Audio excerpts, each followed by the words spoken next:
আজকের ভিডিওটার মাধ্যমে আমি কিছু কথা বলতে চাই, গুরুত্বপূর্ণ কথা। ইদানিং আমি ফেসবুকে প্রায়ই দেখি, আমার ফেসবুক ওয়ালে আসে যে হচ্ছে জলাতঙ্ক রোগ নিয়ে। জলাতঙ্ক প্রায় মানুষের এই অবস্থাটা দেখলে আমার খুবই খারাপ লাগে, খুবই ভারাক্রান্ত মন নিয়ে। কী যে খারাপ লাগে আমি বলে বোঝাতে পারবো না। তো আমার বাচ্চা আছে যাদের হচ্ছে সহজেই, বাচ্চাদেরই নর্মালি বিড়ালে আঁচড় দেয়, কুকুরে আঁচড় দেয়। তো এই ব্যাপারগুলো আমরা কখনোই অবহেলা করব না। কুকুরে আঁচড় দিলে তো কোনো অপশনই নেই, সরাসরি হসপিটালে গিয়ে তাকে ভ্যাকসিন দিবেন, ভ্যাকসিনেশনের আওতায় নিয়ে আসবেন।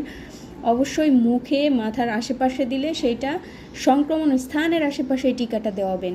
যদিও সেইখানে অভিজ্ঞ মানুষ কখনো কখনো হাতে দেয়, যার কারণে ভুল হয়। আমি ফেসবুকে দেখছি মুখে কামড় দিছে, হাতে দিছি, কিছুদিন পর 1 বছর প্রায় এফেক্ট করেছে, সেই বাচ্চাটা সম্ভব হয়নি অ্যালাইভ করার।